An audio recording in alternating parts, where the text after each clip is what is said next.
Danny had been hauling freight for 23 years, and he'd learned three rules that kept him alive and employed.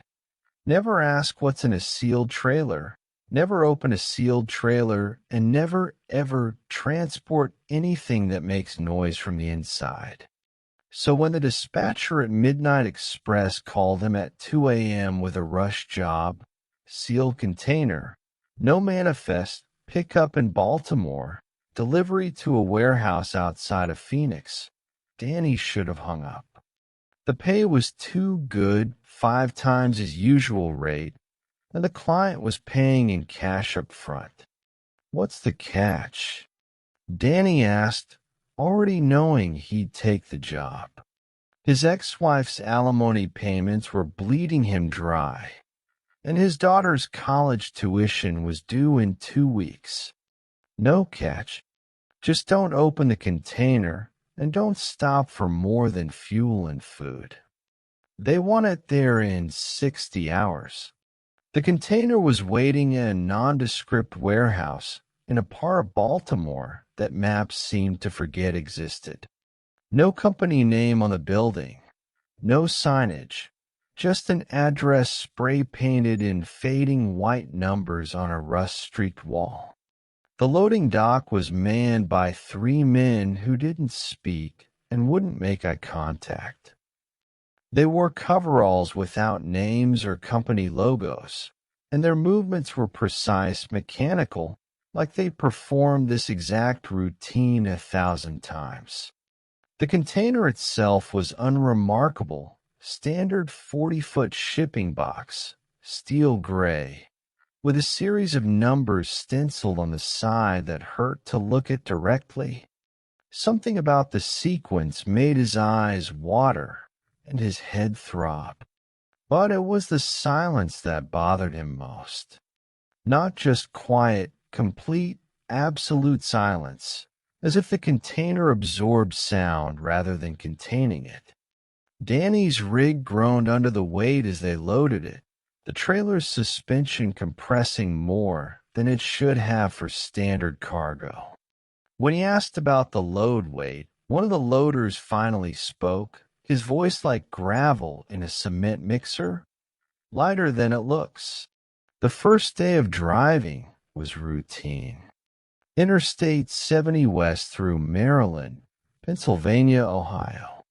Danny kept the CB chatter going with other drivers, the familiar rhythm of road talk helping to push away the nagging unease that had settled in his gut. But as evening approached, the chatter died down, and in the growing quiet, he started to hear something else. It wasn't quite sound, more like the memory of sound, echoes of something that might have been voices, might have been wind, might have been breathing. It seemed to come from behind him, from the trailer, but when he stopped at a truck stop outside Columbus to check the load, everything looked normal. The container sat there, silent and still, giving nothing away. The night brought stranger things. Other truckers on the CB started mentioning him, asking about his cargo, though he'd never spoken to them before.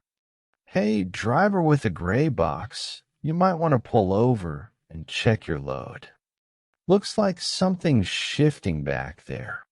But Danny's trailer was running smooth, no indication of cargo movement. When he asked for clarification, the other driver's voice turned confused. What gray box? I don't see no gray box. Mile by mile, the strangeness accumulated. His GPS kept rerouting him to roads that didn't exist, then snapping back to the interstate with no explanation. The fuel gauge showed impossible readings, sometimes full when it should be empty, sometimes dropping to near empty after only 100 miles. Time seemed elastic. Hours would pass in what felt like minutes, then minutes would stretch like hours. Somewhere in Missouri, he started seeing the other trucks. They appeared in his mirrors first, semis that matched his speed perfectly, staying exactly 200 yards back. When he'd speed up, they'd speed up. When he'd slow down, they'd slow down.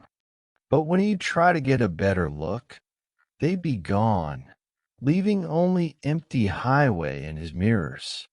The voices on the CB grew more insistent. Driver of the gray container, you need to stop. You need to let us inspect your cargo. Who is this? Danny demanded. What authority? We're the drivers you passed yesterday. And the day before. And every day for the past 40 years. That's when Danny realized he hadn't seen another vehicle on the road in over 6 hours. Not a car, not a truck, not even a highway patrol cruiser. Just endless asphalt stretching into darkness that seemed deeper than any natural night. He pulled into a rest area outside Kansas City, needing to think, needing to understand what was happening.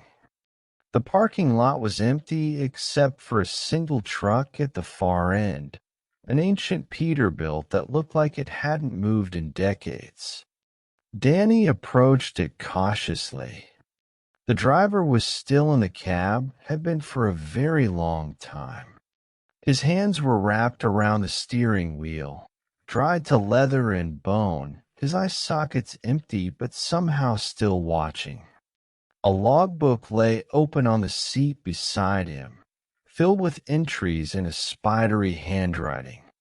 Day 1, picked up cargo in Baltimore. Strange wait.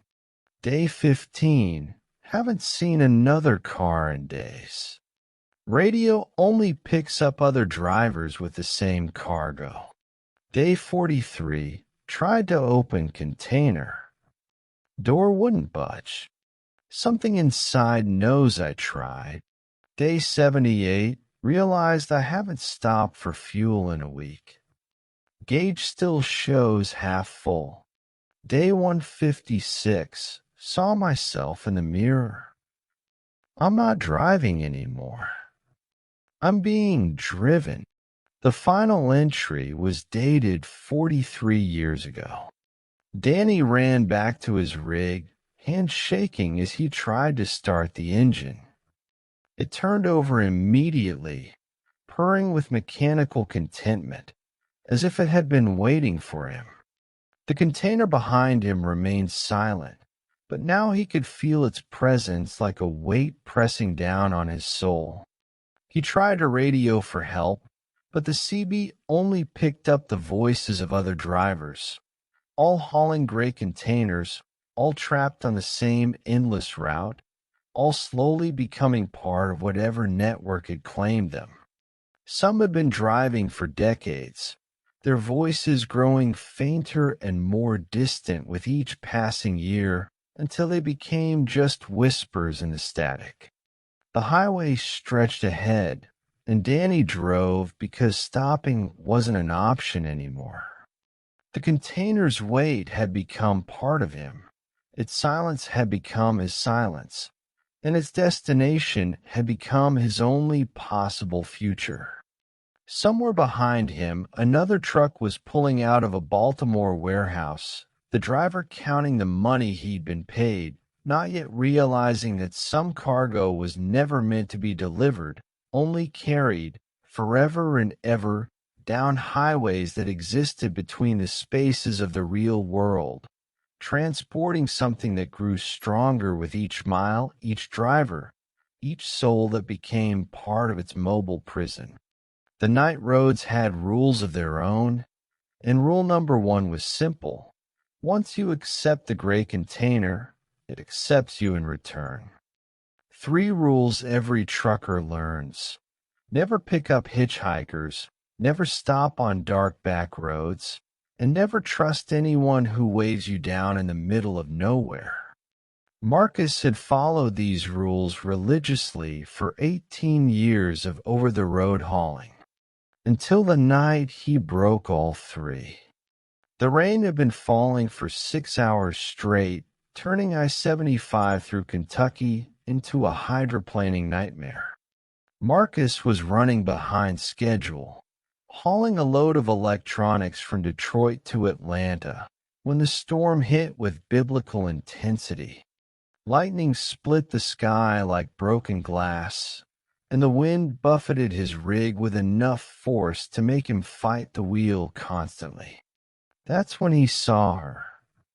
She stood at the side of the highway, just beyond mile marker 49, where the road curved through a stretch of deep woods. Completely motionless in the downpour, wearing a white dress that should have been soaked through, but somehow seemed to repel the rain. Her thumb wasn't out. She wasn't trying to flag him down. She was just standing there, watching the traffic pass with an expression he couldn't make out through the storm and darkness. Marcus drove past, telling himself it wasn't his problem.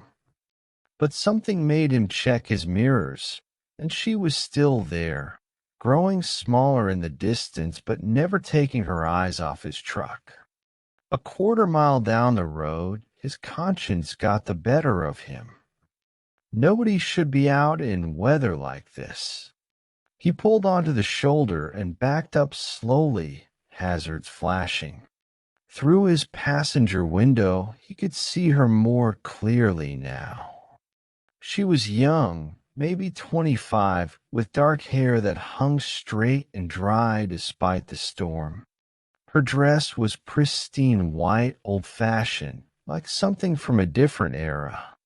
But it was her eyes that made him hesitate, too dark, too knowing, too old for her face. "You need a ride?" he called through the window, having to shout over the storm. She nodded once and walked to the passenger door. Marcus leaned over to open it, and she climbed up into the cab with fluid grace. No water dripped from her clothes. No rain followed her inside. She settled into the passenger seat and looked at him with those impossibly dark eyes. "Thank you," she said, her voice soft and clear. "I've been waiting a long time. Where are you headed?" "South." "Just south." Marcus put the rig back in gear and pulled onto the highway. The storm seemed to intensify the moment she was inside the cab, as if her presence had somehow angered the sky. Lightning struck close enough to make the radio crackle with static. "What's your name?" he asked, trying to fill the silence. "Lucy." She didn't ask his name in return, didn't make small talk about the weather or the road. She just sat there, perfectly still, watching the highway through the windshield with an intensity that made Marcus uncomfortable. Her hands were folded in her lap, and he noticed they were too pale, too perfect, like porcelain. Miles passed in silence. The storm showed no signs of letting up, and Marcus found himself leaning forward, squinting through the rain-lashed windshield. The highway seemed different somehow. Curves where he remembered straight stretches, hills where the road should have been flat. His GPS flickered erratically, showing impossible speeds and routes that led nowhere. "You ever notice," Lucy said suddenly, "how the road changes at night?" "What do you mean?" "During the day, it goes where it's supposed to go. But at night, especially in storms like this, it goes where it wants to go." Marcus glanced at her, unsettled by the matter-of-fact way she spoke. "Roads don't want anything. They're just asphalt and concrete." Lucy smiled, and her teeth were as white and perfect as her dress. "You've been driving a long time, Marcus. Haven't you ever felt it? The pull of the road? The way it calls to you in the dark hours?" He hadn't told her his name. "How do you?" "Exit 23. she said, pointing to a sign emerging from the rain-soaked darkness. Take that exit. Marcus looked at the sign as they passed under it. The destination was a town he'd never heard of, Carthage Falls. But according to his route, there shouldn't be any exits for another 30 miles. His GPS showed nothing but green highway stretching ahead. I can't stop, he said. I've got a delivery schedule. You can stop, Lucy said, and her voice carried a strange compulsion. You need to stop. There's something you need to see. Against his better judgment, Marcus found himself slowing down, taking the exit that shouldn't exist. The off-ramp curved down through heavy woods, the trees pressing close to the roadway like they were trying to swallow it. His headlights carved a narrow tunnel through the darkness, revealing nothing but more curves ahead. Where does this road go? He asked. Home, Lucy said simply. The road emerged from the woods into a small town that felt frozen in time. Victorian houses lined streets lit by old-fashioned gas lamps. A few people moved along the sidewalks despite the late hour and the rain, all wearing clothes from another era, all walking with the same purposeful stride towards some unseen destination. Stop here, Lucy said, indicating a small diner that glowed with warm yellow light. Marcus parked his rig and followed Lucy inside. The diner was crowded despite the hour, every booth and counter stool occupied by travelers who looked up at him with curious, knowing eyes. They all had the same too pale skin, the same too dark eyes, the same ageless quality that made it impossible to guess how long they'd been sitting there. Welcome to Carthage Falls, said the waitress, a woman in a 1950s uniform who looked like she'd stepped out of a Norman Rockwell painting. We've been expecting you. I don't understand, Marcus said. Lucy took his hand, and her touch was ice cold.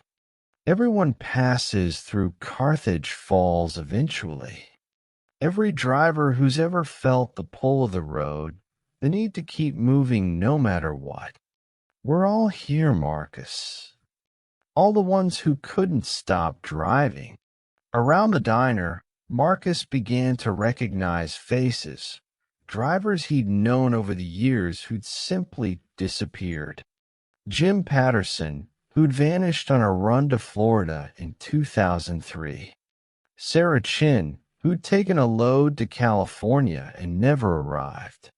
Bobby Martinez, who'd called in his location somewhere in Nevada and was never heard from again. You don't have to drive anymore, Lucy said. You can rest here. Stay with us. Be part of the family. Marcus tried to pull away, but her grip was stronger than it should have been. The other patrons were standing now, moving closer, their eyes reflecting the diner's lights like mirrors. Outside, he could see more people emerging from the houses, all walking toward the diner with that same purposeful stride. I have to go, Marcus said, his voice barely a whisper. Do you? Lucy asked. What's waiting for you out there? Another load, another deadline, another night alone on the road? Here, you'll never be alone again. The temptation was overwhelming. How many nights had he spent driving through the darkness, talking to himself or empty CB channels, feeling like the only person left in the world? How many times had he wondered what it would be like to just stop, to find a place where he belonged? But something deep inside him rebelled against the wrongness of it all. This wasn't rest, it was surrender. These people weren't happy. They were trapped, just like Lucy, just like everyone who'd ever accepted the offer to stay in Carthage Falls. Marcus broke free from Lucy's grip and ran for the door. Behind him, he heard her call out in a voice that was no longer soft and sweet, but sharp and desperate. "You can't leave, Marcus." "No one leaves. The road won't let you." He reached his truck and gunned the engine, not caring about warming up the diesel, not caring about anything except getting back to the highway.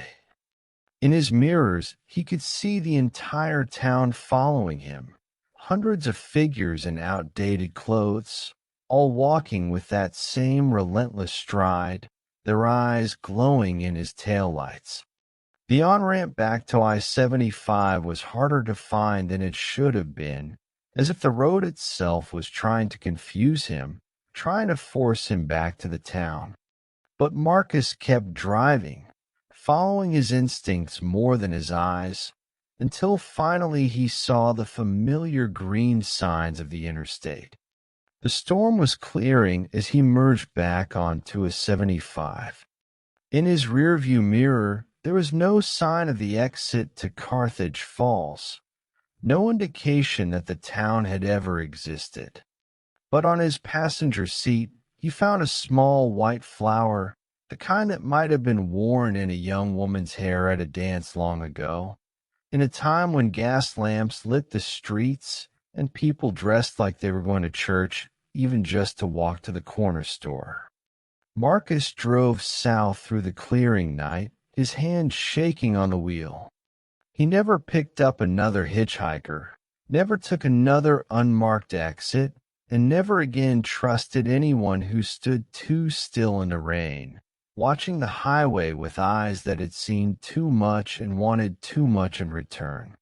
But sometimes, in the deepest hours of the night, he would catch glimpses of her in his peripheral vision. Lucy, still wearing her white dress, still waiting by the side of the road. And sometimes he would hear her voice on the wind that whistled through his cab. "Everyone comes home eventually, Marcus. Everyone finds their way to Carthage Falls." The flower on his seat never wilted, never lost its perfect white petals, never stopped smelling like jasmine and old memories and promises that were too good to keep. Every trucker knows the drill at way stations. Pull in, get checked for weight and log violations, maybe submit to a random inspection if you're unlucky. Dale Morrison had been through thousands of them in his 25-year career, from the high-tech facilities in California to the bare-bones operations in rural Montana. But the way station on I-84 outside of Boise was different from the moment he saw it. First off, it wasn't on any of his maps. Dale was hauling a load of agricultural equipment from Portland to Denver, running his usual route, when he spotted the exit sign, "Mandatory Commercial Vehicle Inspection, next right." The sign was weathered, older than the interstate itself, with that distinctive 1960s font that highway departments had abandoned decades ago. His GPS showed nothing but empty highway for the next 20 miles. His electronic logbook had no record of any way stations in this area. But the sign was official looking enough, and Dale had learned not to mess with DOT regulations. A missed mandatory inspection could cost him his CDL. The off-ramp curved downward through a stand of ancient pines, the trees so tall and thick they blocked out most of the afternoon sun.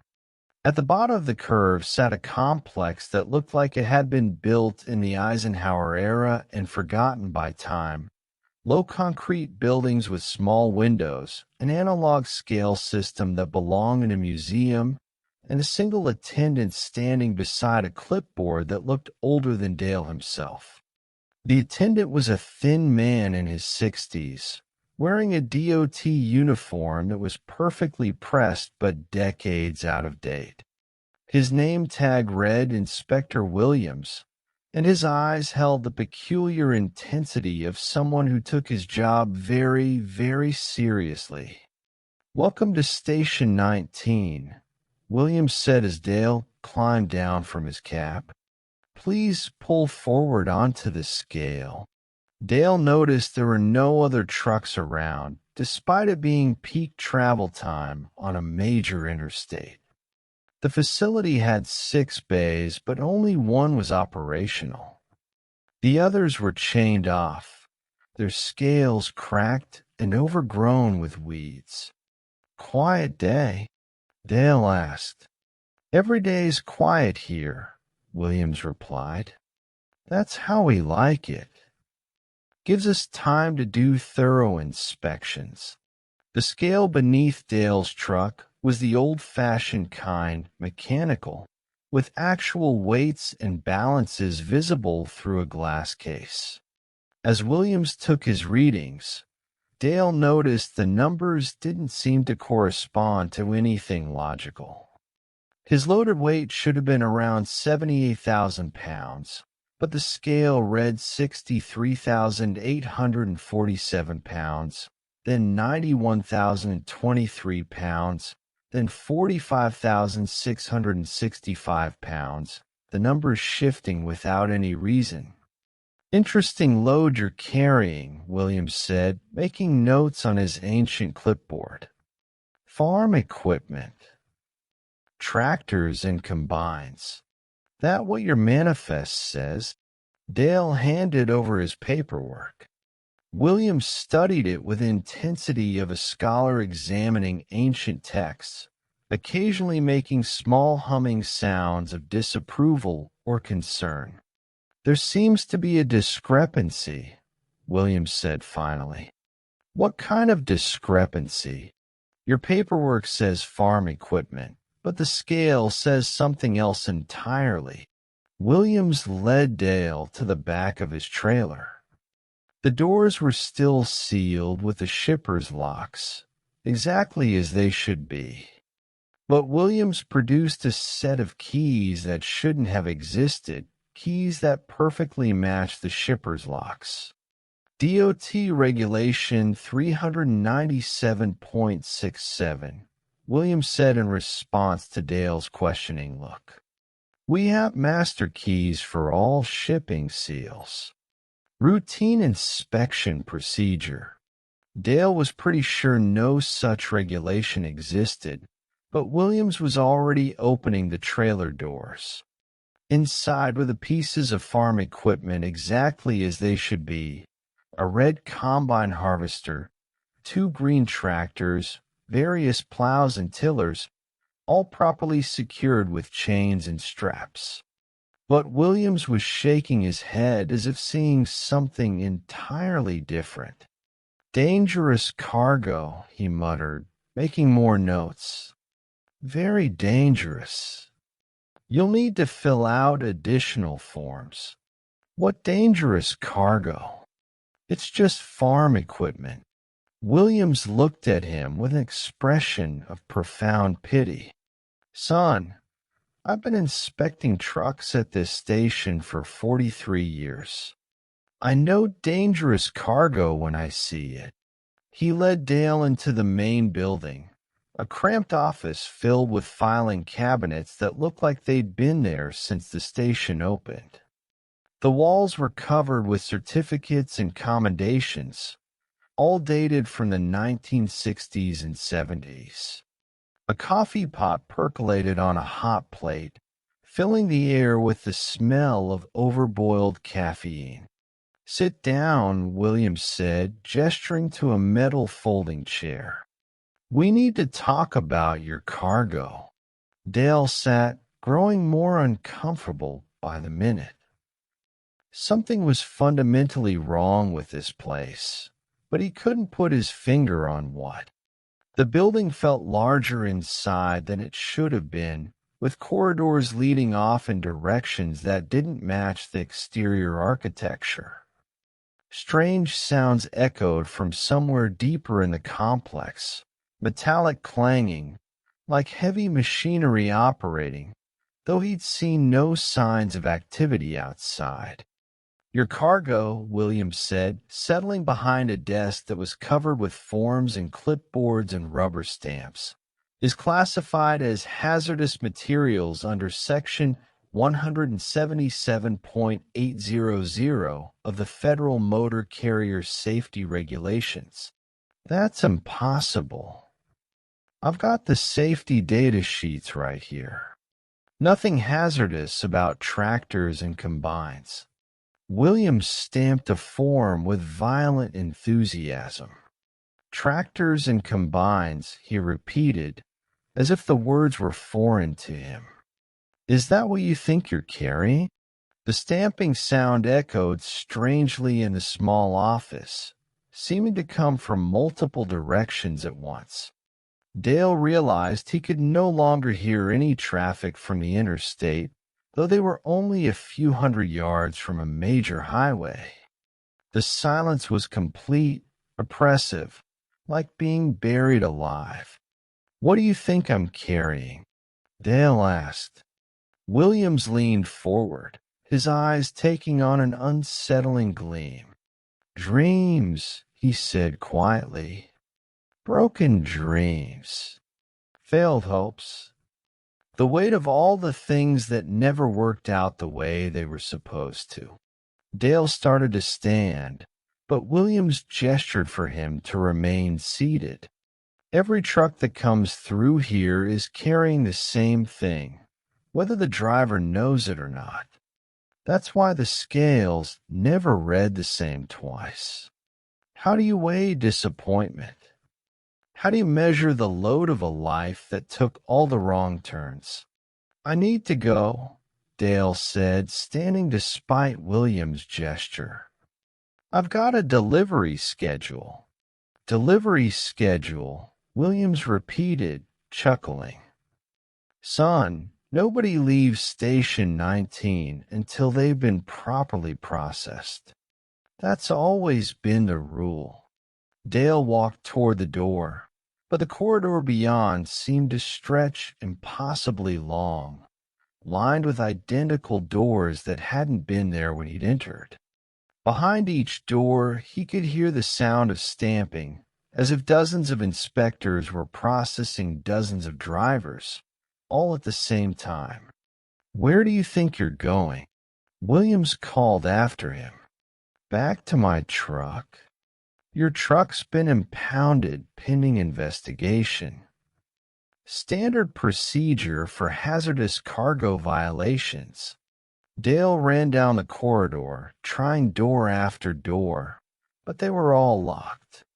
The stamping sounds grew louder, more rhythmic, like a mechanical heartbeat. At the end of the corridor was a window, and through it he could see his truck, but it wasn't alone anymore. Dozens of other semis were parked in neat rows, their drivers nowhere to be seen, their loads sealed forever behind DOT inspection stickers.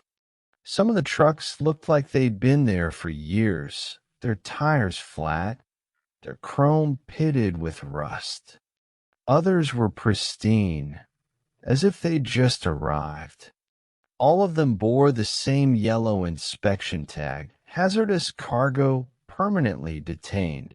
Dale found a fire exit and burst through it, setting off an alarm that sounded like a 1960s civil defense siren. He ran toward his truck, but Inspector Williams was already there, standing beside the cab with his clipboard and a smile that was too wide for his face. "Going somewhere?" Williams asked. "I'm leaving. This whole place is insane." "Insane." Williams looked genuinely hurt. "Son, this is the most important work in the world. Do you know how dangerous it would be if we let all these loads reach their destinations? All that disappointment, all that broken hope, spreading across the country like a disease." Dale climbed into his cab and turned the key. The engine turned over, but wouldn't catch. Williams tapped on the window with his pen. Engine trouble. That's common with hazardous cargo. The disappointment gets into the fuel system, gums up the works. Dale tried again. This time the engine caught, roaring to life with a sound like thunder. He threw the truck into gear and headed for the exit, but the access road had changed. Instead of leading back to the interstate, it curved in a perfect circle, bringing him right back to the inspection station. "You can't leave until you've been properly processed," Williams called out cheerfully. "That's always been the rule." Dale tried the exit again and again, but each time the road brought him back to Station 19. On his CB radio, he could hear other drivers calling for help, their voices fading in and out like distant stations. "Breaker 19, I'm trapped at some kind of way station. Can anyone hear me? I've been here for 3 days. The inspector says I'm carrying dreams, but I've got a load of lumber." The sun was setting, casting long shadows across the facility. More trucks were arriving, their drivers looking confused and worried as Inspector Williams directed them to parking spaces in the growing lot. Dale realized that some of the drivers he could see looked familiar.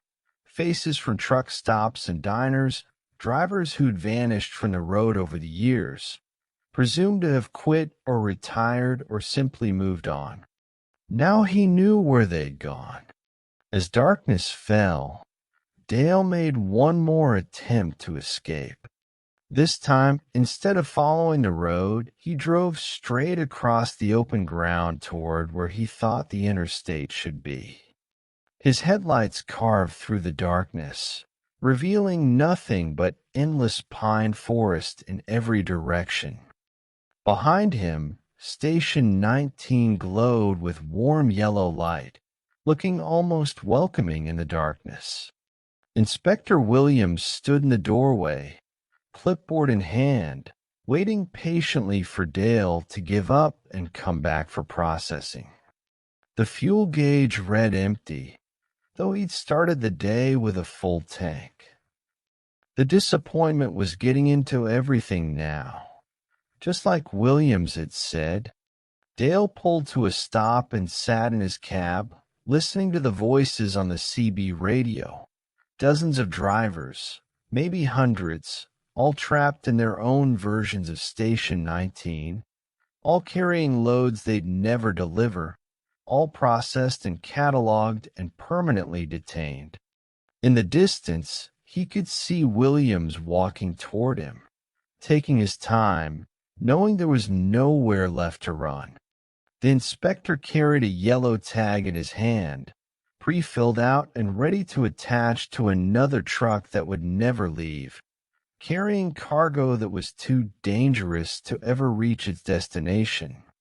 Dale turned off his engine and waited. Somewhere in the darkness, another truck was pulling off I-84, following a sign that wasn't on any map, heading for a mandatory inspection that would last forever.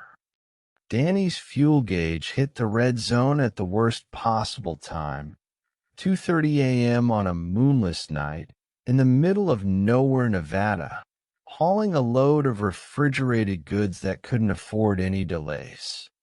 The next scheduled truck stop wasn't for another 40 miles, and his diesel engine was already starting to knock with that telltale sound of a tank running dry.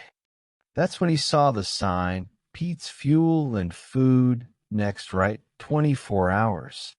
The sign looked hand-painted, weathered by decades of desert wind and sand, but the arrow was clear enough. Danny took the exit without hesitation, following a 2-lane road that curved through low hills dotted with scrub brush and Joshua trees.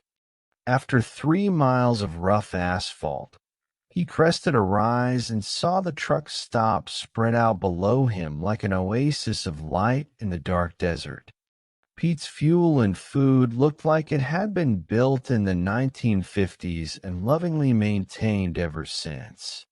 Chrome and neon gleamed under powerful floodlights, giving the whole complex a retrofuturistic glow that seemed almost too bright after hours of driving through darkness. There were 8 diesel pumps arranged in a horseshoe pattern around a central island, and a diner that promised home cooking 24/7 in flowing neon script. What struck Danny as odd was how busy the place was at this hour. A dozen big rigs were parked in the lot, their drivers presumably inside the diner or catching sleep in their cabs. The fuel island was occupied by 2 trucks taking on diesel, their drivers going through the familiar routine of pump handles and credit cards and logbook entries. Danny pulled up to pump number 4 and climbed down from his cab. The attendant who approached him was a middle-aged man in coveralls with Pete embroidered over the pocket. He had the kind of face that belonged in a Norman Rockwell painting, weathered but kind, with eyes that crinkled at the corners from decades of squinting into desert sunshine. "Evening," Pete said, his voice carrying a slight southwestern drawl. "What can I do you for?" "Fill her up with diesel," Danny replied, handing over his company fuel card. "And maybe directions back to I-80. This detour wasn't on my GPS." Pete smiled as he inserted the fuel nozzle into Danny's tank. "GPS don't know everything. Sometimes the old roads are the best roads, especially when you really need." The diesel flowed with a steady mechanical rhythm, the numbers on the pump spinning faster than Danny had ever seen. His 200-gallon tank should have taken at least 10 minutes to fill, but the gauge showed full after less than 3 minutes. When Pete squeezed the handle to top it off, fuel overflowed and spilled onto the ground, but instead of forming a puddle, it seemed to soak into the asphalt and disappear. "That'll be $47.50, Pete said, though the pump display showed $347.50. Danny started to point out the discrepancy, but Pete was already processing his card, and the receipt that printed out showed the lower amount. Maybe the display was malfunctioning, or maybe Pete was just being generous to a stranded driver. Either way, Danny wasn't going to argue with a bargain. "Diner's open if you want some coffee for the road," Pete suggested. "Best pie in 3 states, according to some folks." Danny was about to decline. He needed to get back on schedule, but something about the warm glow spilling from the diner windows was irresistible. It had been hours since his last meal, and the coffee in his thermos had gone cold somewhere around Reno. The interior of the diner was a perfect capsule of Americana: red vinyl booths, checkered linoleum floors, a counter with round stools that spun freely. The walls were covered with vintage trucking memorabilia, old license plates, faded photographs of big rigs from the 60s and 70s, a collection of CB radios that looked like museum pieces. About half the booths were occupied by drivers, all wearing the kind of clothes that suggested they'd been on the road for days or weeks. They looked up when Danny entered, nodding acknowledgement with a universal brotherhood of the long haul. But something about their faces bothered him. They all had the same slightly dazed expression, as if they weren't quite sure how they'd ended up here. The waitress was a woman in her 50s wearing a pink uniform that matched the diner's retro aesthetic. Her name tag read Dolores, and she moved with the efficient grace of someone who'd been slinging hash for decades. "What can I get you, honey?" she asked as Danny slid into a booth near the window. Just coffee and maybe a piece of that pie Pete mentioned. Which kind? We got apple, cherry, peach, lemon meringue, chocolate cream, and coconut custard. Apple sounds good. Dolores poured coffee from a pot that never seemed to empty, and the pie she brought was a perfect wedge of golden crust and cinnamon-spiced filling. It tasted exactly like his grandmother's recipe, so much so that Danny found himself transported back to childhood Sunday dinners and holiday gatherings. "This is incredible," he told Dolores. "Recipes been in the family for generations." As Danny ate, he listened to the conversations around him. The other drivers were talking about routes and schedules and cargo, but their stories didn't quite add up. One man claimed to be hauling electronics from Seattle to Miami, but he was heading north when Danny had seen him at the fuel island. Another driver mentioned picking up a load in Detroit that morning, but Detroit was more than 1,000 miles away. Impossible to reach in less than a day, even with team driving. "Where exactly are we?" Danny asked the driver in the next booth, a heavy-set man with a gray beard who was working on his third cup of coffee. "Pete's place," the man replied, as if that explained everything. "I mean, what's the nearest town? I need to get back to I-80. The man looked confused. "I-80? Never heard of it. I've been driving through here for, well, seems like forever." Pete's got everything a driver needs. Fuel, food, a place to rest. Why would you want to leave? A chill ran down Danny's spine. "Because I've got a delivery to make. Refrigerated goods. They'll spoil if I don't get them to Sacramento by morning." "Sacramento," the man repeated slowly, as if tasting an unfamiliar word. "That sounds far away. Real far. You sure you want to drive all that way in the dark?" Danny looked around the diner more carefully. Now that he was paying attention, he noticed things that didn't make sense. The clock on the wall showed 2:47 a.m., but it hadn't moved since he'd arrived. The coffee in his cup never got cold, no matter how long he left it sitting. And the other drivers, they weren't just relaxed, they were almost catatonic, going through the motions of eating and drinking without any real purpose or urgency. "How long have you been here?" Danny asked the bearded driver. "Hard to say. Time gets funny when you're on the road. You know, could be a few hours, could be a few days. Pete takes good care of us, though." No reason to leave. Danny stood up abruptly, dropping a 20 on the table. "I need to get going." Dolores appeared beside him as if she'd materialized out of thin air. "You sure, honey? It's awful dark out there. Dangerous driving conditions. Why don't you stay until sunrise? We got comfortable sleeper berths in the back."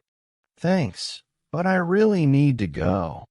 Danny walked quickly toward the door, but the layout of the diner seemed to have changed. The exit that had been directly ahead of him was now to his left, then to his right, then nowhere to be seen at all. The other drivers were watching him now, their eyes tracking his movement with the predatory focus of wolves following prey. "Nobody leaves Pete's," said the bearded driver. "Not once they've tasted the pie." Danny finally found a door that led outside, but instead of the parking lot, it opened onto a small room filled with bunk beds. Other drivers were sleeping there, dozens of them, arranged in neat rows like bodies in a morgue. Their breathing was so shallow it was barely detectable, and their faces had the waxy pallor of people who hadn't seen sunlight in years. He backed away from the room and tried another door. This one led to a kitchen where more drivers worked in complete silence, their movements mechanical and repetitive. They were preparing endless plates of food that would never be served, brewing coffee that would never be drunk, baking pies that would never satisfy anyone's hunger for more than a few minutes.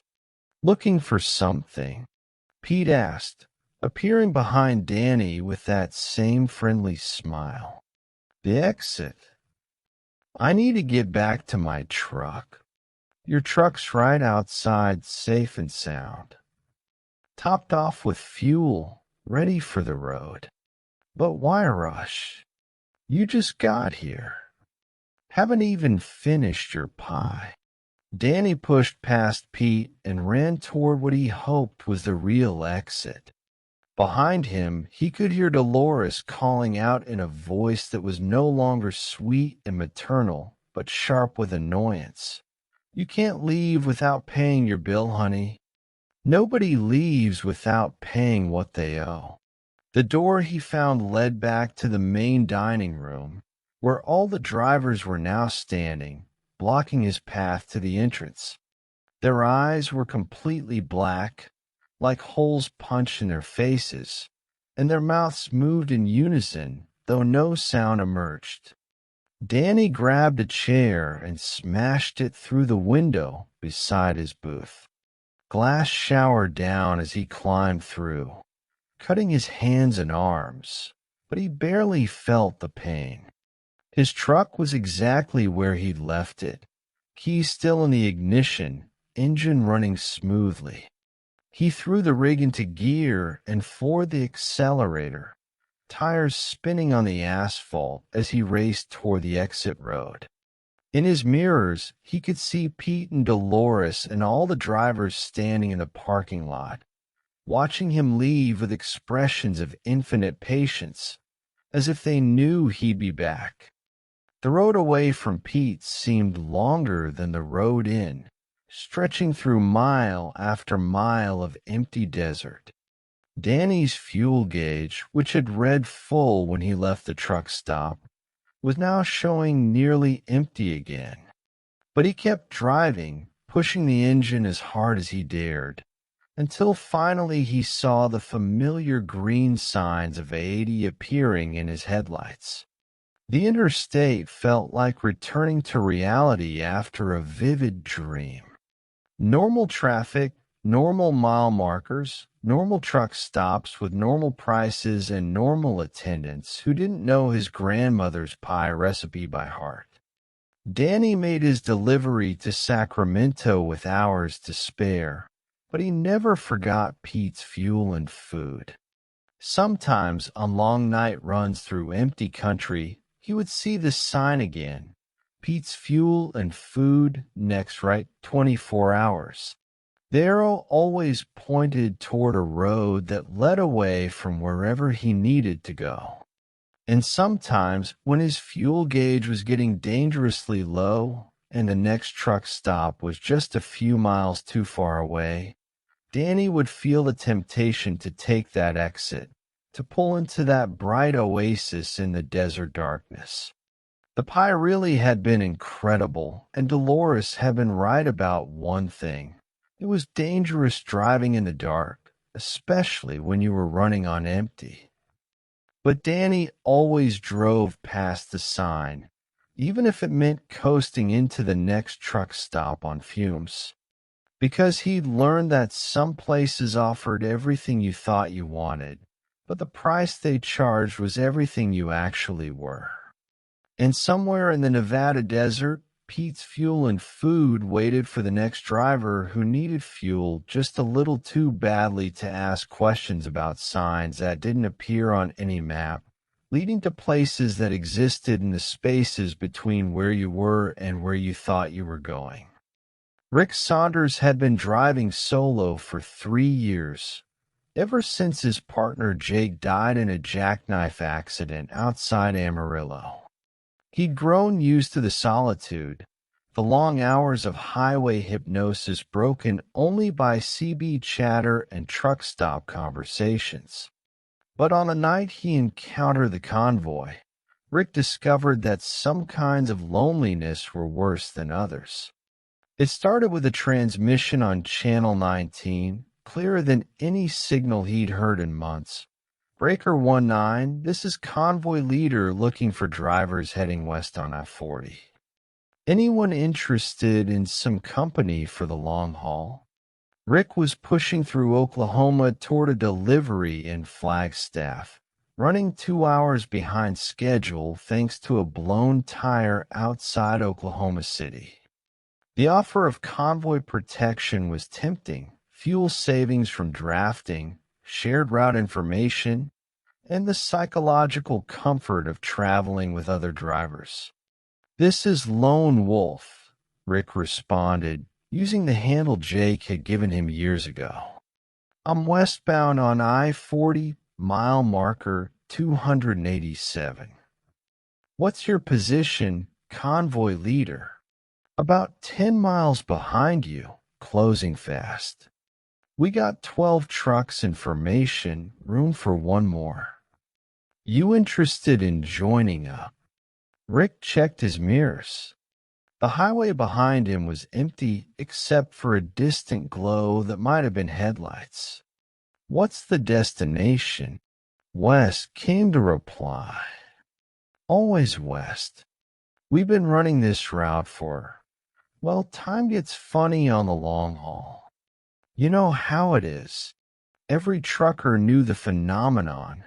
Hours that felt like minutes, nights that seemed to last forever, the way distance and time became fluid on endless highways. Rick had experienced it himself, especially on runs through the empty stretches of Texas and New Mexico where the horizon never seemed to get any closer. "Copy that, convoy leader. I'll maintain speed and watch for your approach." Within minutes, Rick could see them in his mirrors, a line of trucks stretching back further than his view allowed, all maintaining perfect formation with military precision. As they caught up to him, the lead truck pulled alongside. The rig was a classic Peterbilt, chrome gleaming under the highway lights, but something about it seemed off. The details were too perfect, too clean, like a photograph of a truck rather than the real thing. The driver gave him a friendly wave through the passenger window, but Rick couldn't make out his face clearly. It seemed to shift and blur whenever he tried to focus on it. "Welcome to the convoy, Lone Wolf," came the transmission. "Fallen behind marker 12. We'll take good care of you." Rick eased off the throttle and let the convoy flow around him. 12 trucks, just as advertised, all different makes and models, but all sharing that same too-perfect quality.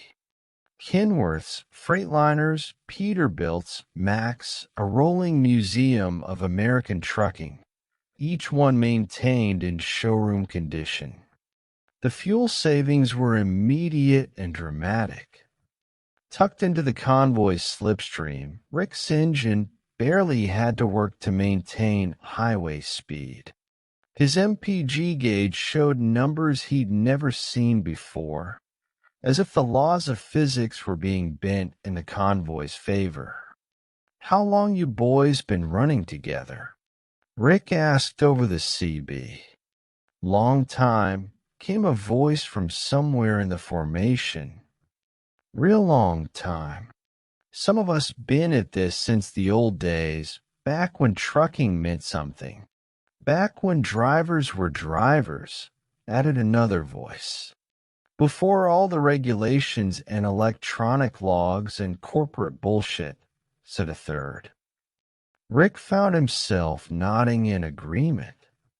The trucking industry had changed dramatically since he'd started driving. More rules, less freedom, constant surveillance through GPS and electronic monitoring systems. Sometimes he felt like he was just a biological component in a machine rather than an independent operator. "You ever think about the old days, lone wolf?" asked convoy leader. "When trucking was about freedom. When the road was all that mattered. All the time," Rick admitted. "Things were simpler then.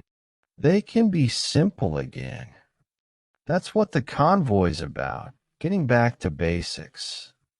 No schedules, no dispatchers, no corporate oversight. Just the road and the horizon and the next mile marker." The idea was seductive. Rick had $50,000 in debt from his ex-wife's medical bills, a dispatcher who treated him like a number, and a delivery schedule that left no room for the delays that were part of any long-haul operation. The freedom to just drive, to follow the highway wherever it led, was a fantasy he'd entertained many times during the darkest hours of the night shift. Mile markers flew past with unusual speed. Rick's speedometer showed a steady 65 miles per hour, but the markers suggested they were covering ground much faster than that. Mile 287 became 295, then 310, then 325, the numbers spinning past like a slot machine hitting jackpot. "We're making good time," Rick commented. "Time moves different in convoy formation," explained one of the other drivers. "Space and distance, too. That's the beauty of running together. The road opens up for us." The sun set with unusual suddenness, dropping behind the western horizon like a stone into dark water. Rick hadn't noticed the day passing, but suddenly it was full night, with stars overhead that seemed brighter and more numerous than they should have been in the light-polluted sky above a major highway. "First night's always the hardest," said convoy leader. "After that, you start to understand what we're really doing out here. What are we doing? Driving," came the simple answer. "Pure driving. No destination, no deadline, no purpose except to keep moving. It's what every trucker dreams about deep down, the perfect run that never ends." Rick looked at his fuel gauge and was surprised to see it still reading full, though he'd been driving for hours. His electronic log showed impossible numbers. Somehow he'd covered 500 miles in the past 2 hours without exceeding the speed limit. Either his equipment was malfunctioning or something very strange was happening. "Convoy leader, I'm showing some weird readings on my instruments." "Don't worry about the instruments, Lone Wolf. They're designed for normal driving, not convoy operation. Trust your instincts instead." Rick tried to radio his dispatcher to report his position, but he couldn't raise anyone on the company frequency. His cell phone showed no signal, though he was supposedly traveling through areas with full coverage. The only voices he could hear were those of his convoy partners, their conversations flowing seamlessly from one topic to another like old friends sharing stories around a campfire. They talked about the glory days of trucking, about legendary drivers and epic runs, about the romance of the road before it was regulated and monitored and sanitized. Rick found himself sharing stories he'd never told anyone, memories of his early days with Jake, dreams of starting his own trucking company, fears about aging out of an industry that was becoming increasingly youth-oriented. "We all got our stories," said a driver who identified himself as Phantom Pete. "Been carrying mine for 37 years now." Started driving in '79. Been on this same run ever since. Same run for 37 years. Rick asked. Time's funny out here, Pete replied. Sometimes it feels like I just started yesterday. Sometimes it feels like I've been driving forever. But it don't matter long as I got good company and open road ahead. Rick was beginning to understand that this wasn't a normal convoy. The other drivers spoke with the casual familiarity of people who'd been together for years, decades even. Their trucks showed no signs of wear despite the countless miles they claimed to have covered. And the road itself seemed to be changing around them, becoming straighter, emptier, more perfect than any real highway could be. Where exactly are we going? Rick asked. West, said convoy leader. Always west. Toward the sunset, toward the horizon, toward whatever's waiting around the next curve. But what about our loads? Our delivery schedules? Laughter filled the CB channel, not mocking but sympathetic, the way old-timers might laugh at a young driver's earnest questions. Loads are just an excuse to drive, explained Phantom Pete. Schedules are just someone else's idea of when you should be somewhere. But out here, with the convoy, you're free from all that. Free to drive for the pure joy of driving. Rick looked at his trailer in the side mirror. He was hauling computer equipment from Dallas to Flagstaff, a routine run he'd made dozens of times. But now the trailer looked different, older, more weathered, as if it had been on the road for decades rather than days. The company logos on the side were faded beyond recognition. How long have I been with the convoy? Rick asked. How long does it feel like? Countered convoy leader. Rick tried to remember.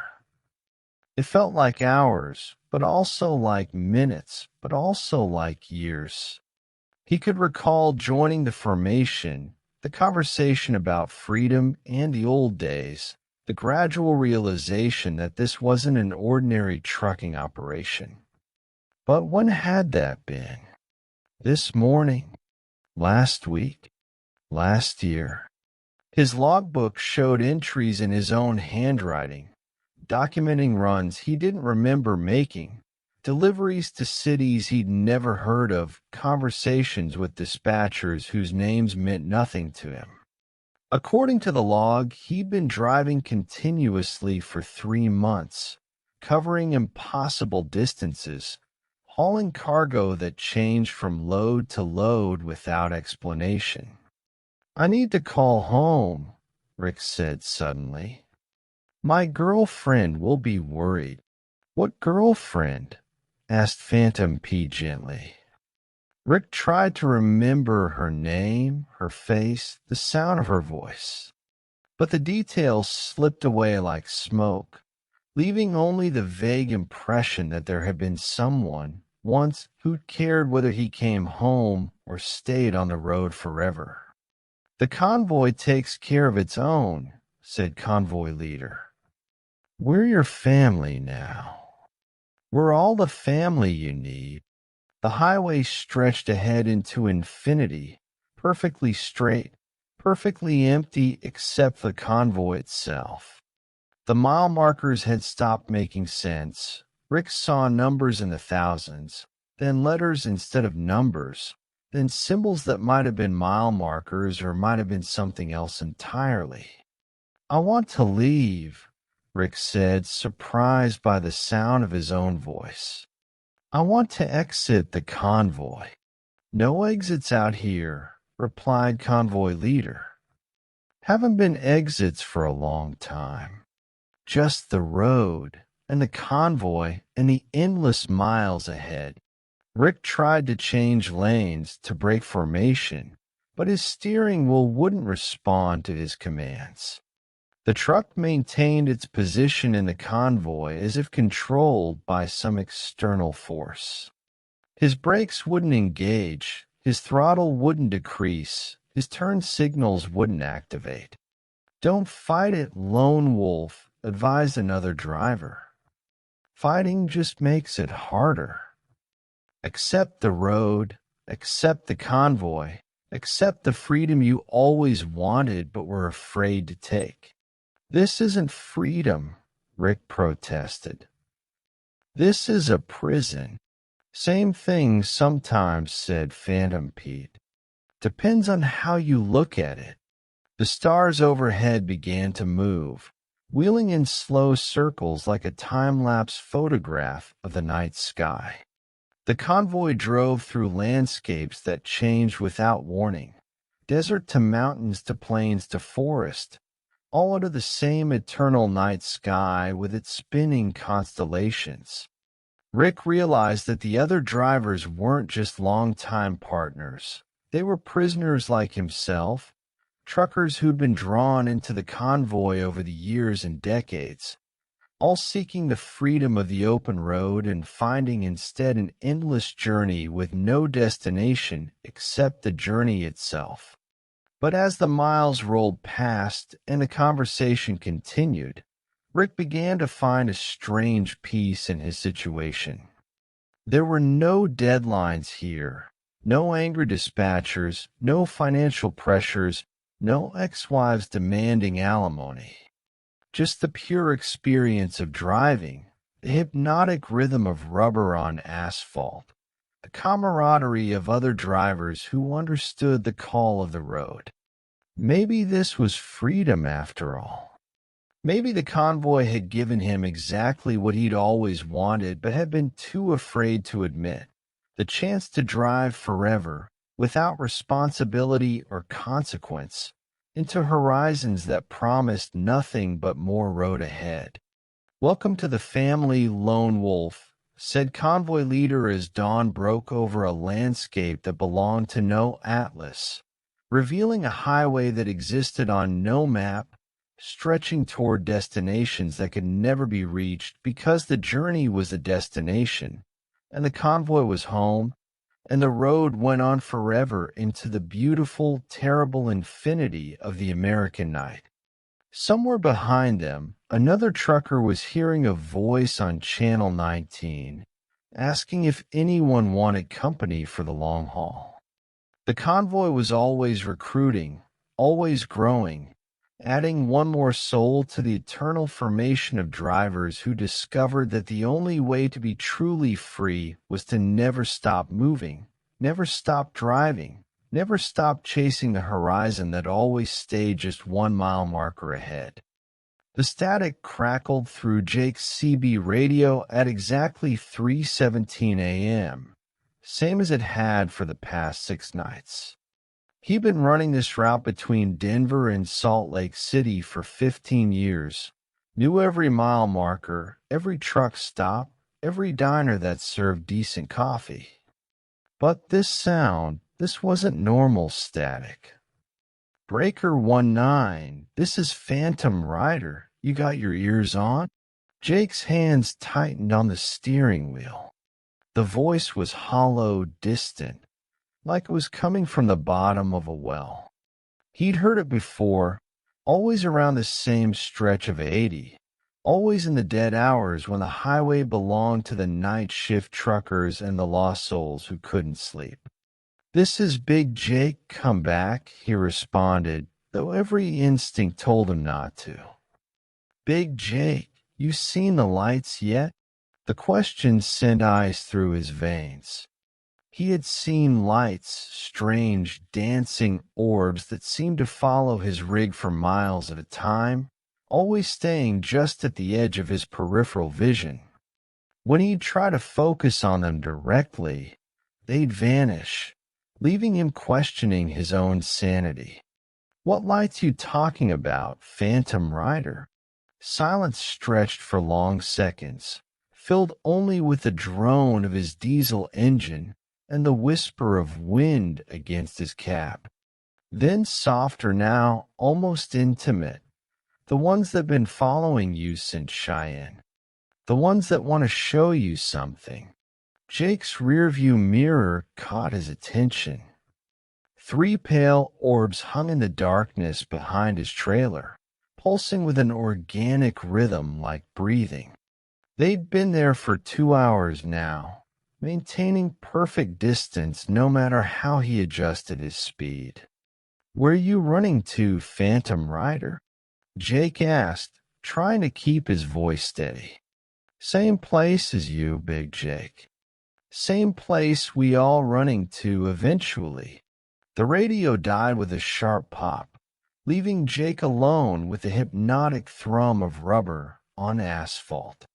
He tried other channels, even the emergency frequency, but found only empty air. The lights in his mirror grew brighter, and now he could see they weren't orbs at all.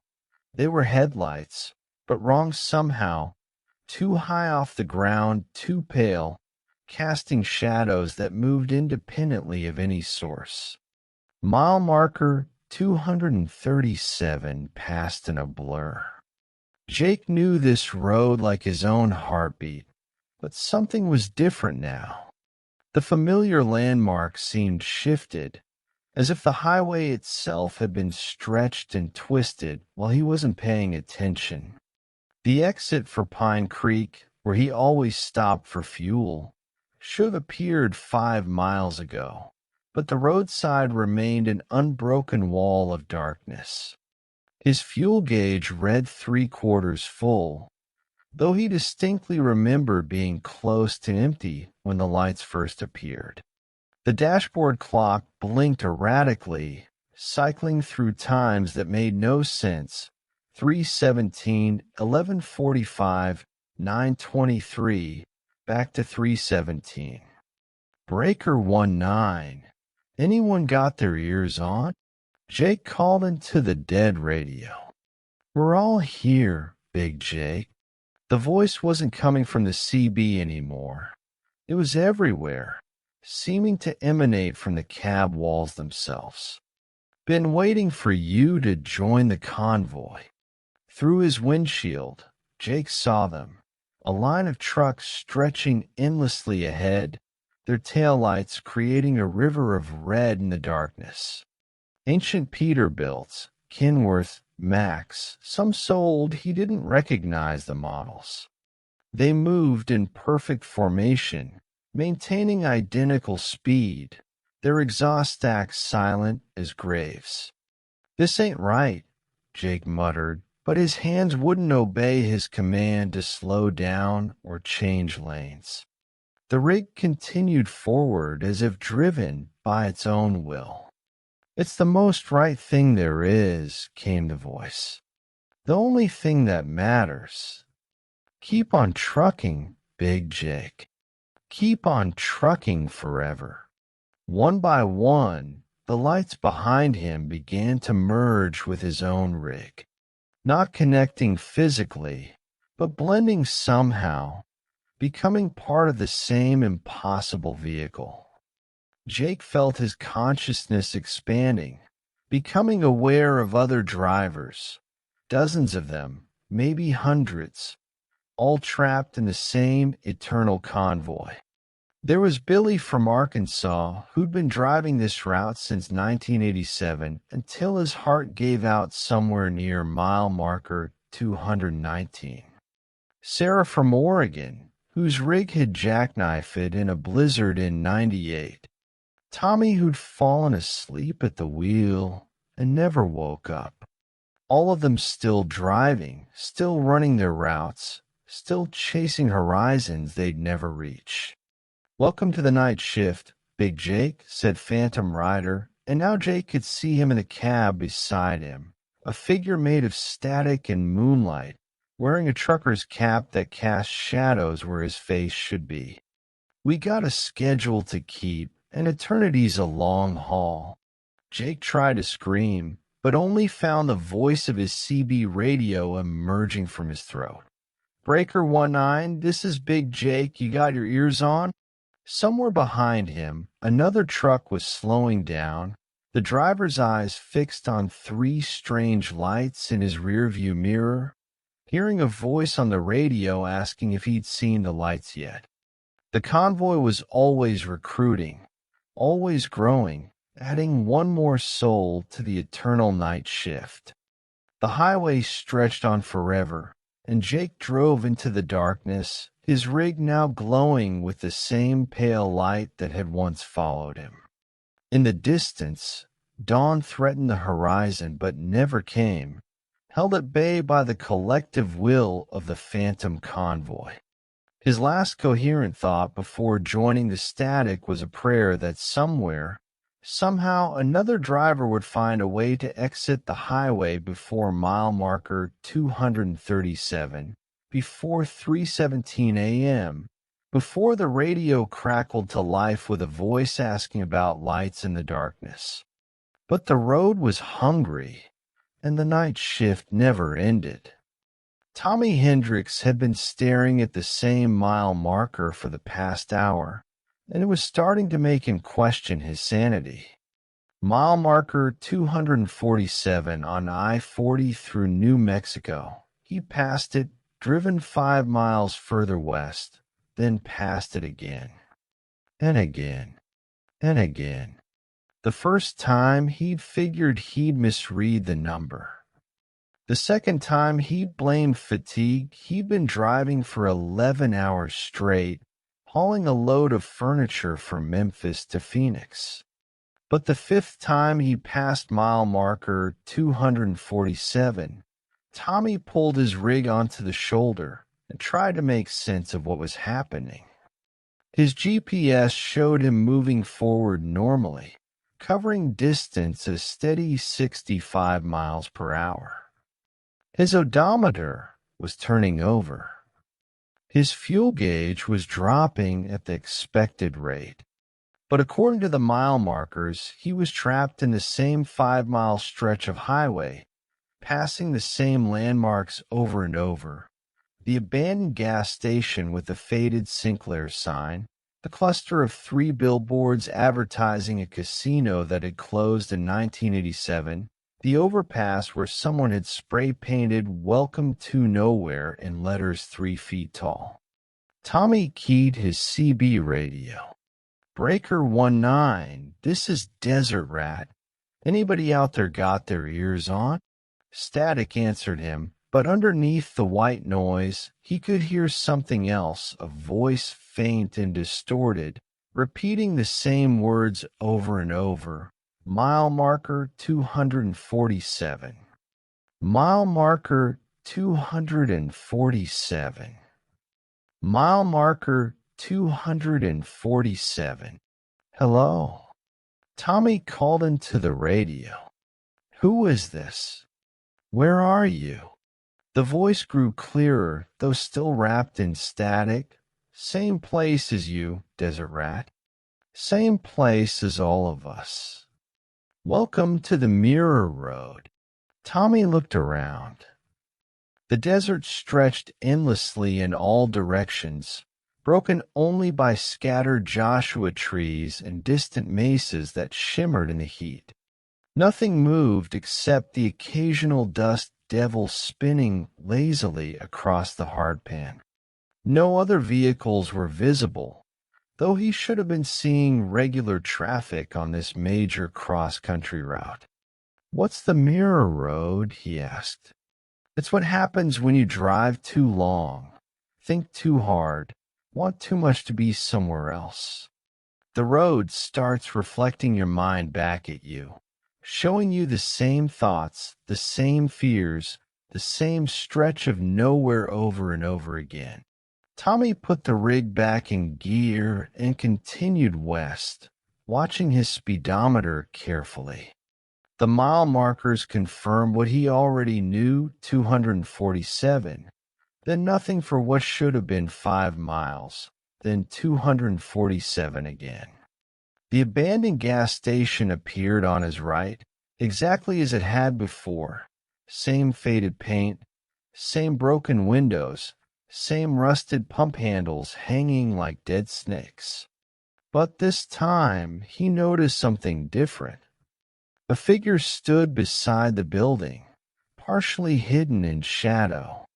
As Tommy drew closer, he could see it was another trucker, an older man in a worn baseball cap and a flannel shirt that had seen better decades. The man raised his hand in greeting, and Tommy pulled over. "Name's Earl," the man said as Tommy climbed down from his cab. "Been waiting here for, well, hard to say how long. Time gets funny on the Mirror Road. How long have you been stuck here?" Earl scratched his grizzled chin. "My logbook says 3 days. But I watched the sun set 17 times since I got here. And it never move in the sky. Just keeps setting in the same spot over and over." Tommy looked at the horizon. Sure enough, the sun hung low in the western sky, painting the desert in shades of amber and red. It should have been full dark by now. He'd been driving since dawn, but the sun remained fixed at sunset, as if time itself had gotten stuck along with everything else. "There's others," Earl continued, pointing toward the overpass. "Drivers who got caught same as us. Some been here longer than me. Some just arrived." As they walked toward the overpass, Tommy could see them, maybe a dozen trucks parked at odd angles along the roadside, their drivers standing around in small groups or sitting alone in their cabs. They all had the same shell-shocked expression, the look of people who discover that the world didn't work the way they'd always assumed. "How is this possible?" Tommy asked. "Best I can figure," said a woman driver named Rosa. "It's got something to do with the way we think when we're driving. You know how your mind wanders on long hauls? How you start thinking in circles, playing the same songs, remembering the same things over and over?" Tommy nodded. Every trucker knew the phenomenon, the hypnotic effect of endless highway, the way consciousness could get stuck in loops during the long, empty hours. Well, sometimes the road starts thinking the same way. It gets stuck in its own loop and takes us along for the ride. A younger driver named Kevin, who couldn't have been more than 25, spoke up. "I was thinking about my girlfriend when it happened. We'd had a fight before I left for this run, and I kept playing it over and over in my head, trying to figure out what I should have said different. Next thing I knew, I was passing the same mile marker again and again." "What were you thinking about?" Rosa asked Tommy. Tommy hesitated. The truth was embarrassing, but what did it matter now? "My ex-wife. Our divorce was finalized last month, and I keep thinking about all the things that went wrong, all the mistakes I made. Same thoughts, over and over." Earl nodded knowingly. "That's the Mirror Road for you. It feeds on repetition, on minds that can't let go. The more you think the same thoughts, the deeper you get stuck." As if to prove his point, mile marker 247 appeared again in the distance. Tommy's truck was still parked where he'd left it, but somehow the marker was approaching from the east, as if the entire landscape was shifting around them. "I tried walking out," said another driver, a heavy-set man named Bill. "Figured if I couldn't drive out, maybe I could walk. But after about a mile, I found myself back at my truck. Road don't want to let us go. There's got to be a way," Tommy said. "What if we all drive together? Form a convoy?" "Tried that," Rosa said. "We all end up in the same loop, just with more company." The sun continued its eternal setting, painting the sky in colors that never changed. Tommy walked back to his rig and climbed into the cab, trying to think of solutions. But every idea he came up with seemed to circle back to the same problem. How do you escape from a road that exists inside your own mind? He tried the CB again. This time he got through to what sounded like a normal traffic channel, truckers talking about routes and weather and fuel prices. But when he tried to break in, tried to explain where he was, they couldn't hear him. Or maybe they were part of the loop too. Phantom voices repeating the same conversations he'd heard on countless other nights. Hours passed, or maybe minutes. Time had no meaning here. Tommy watched other drivers try various escape attempts, driving backwards, taking imaginary exits, even attempting to ram through what looked like solid desert but might have been just another mirror. Nothing worked. The mirror road held them all, reflecting their trapped thoughts back at them in an endless cycle. As the eternal sunset deepened to eternal twilight, Tommy began to understand the true horror of their situation. It wasn't just that they were physically trapped, they were mentally trapped too. Their minds locked into the same patterns of thought that had brought them here in the first place. Every time he tried not to think about his ex-wife, he ended up thinking about her more.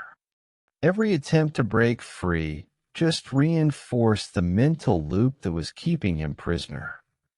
The trick, Earl said, appearing beside his truck like a ghost, is not to fight it.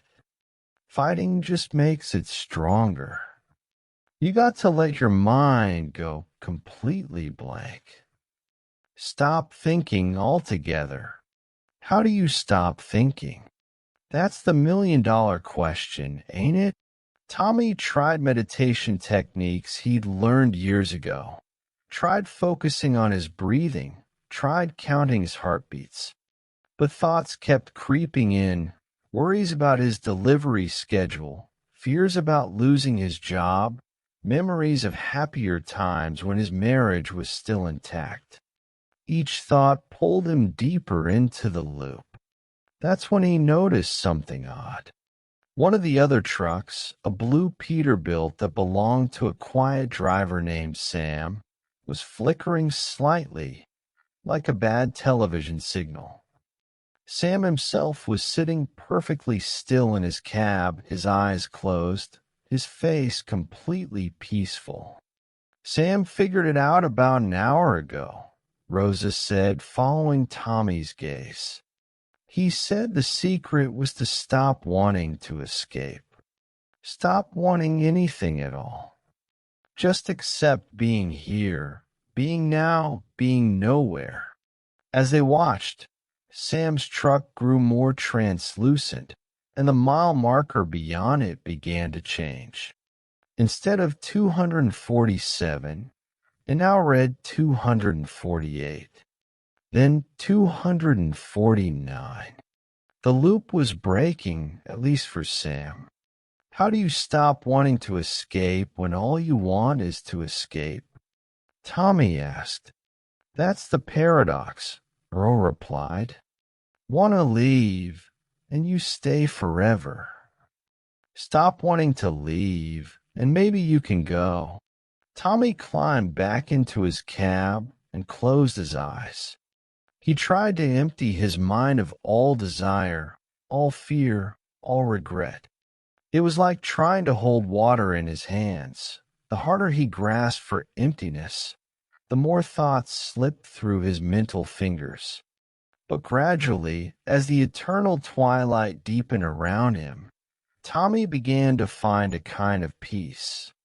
Not the peace of escape, but the peace of acceptance.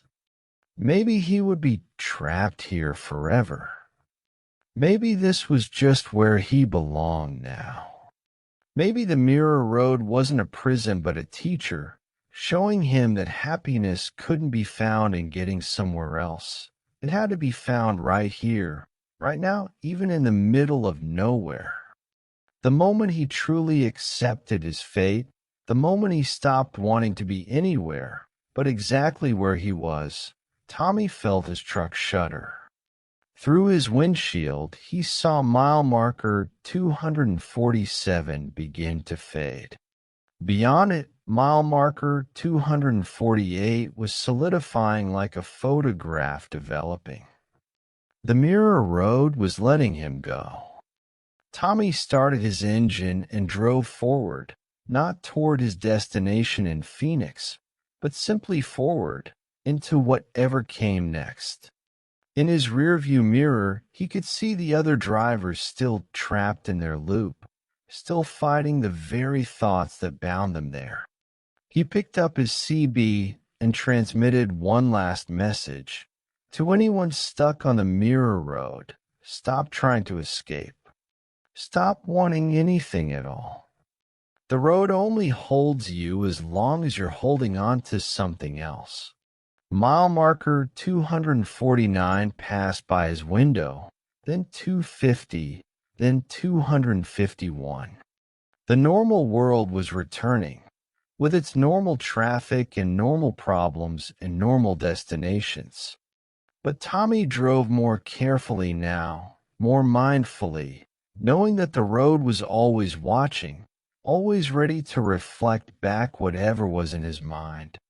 And sometimes, late at night on empty highways, he would catch glimpses of them in his peripheral vision, mile markers that repeated, landscapes that looped, drivers trapped in their own mental mirrors, learning the hardest lesson of all, that the only way out is to stop trying to get out.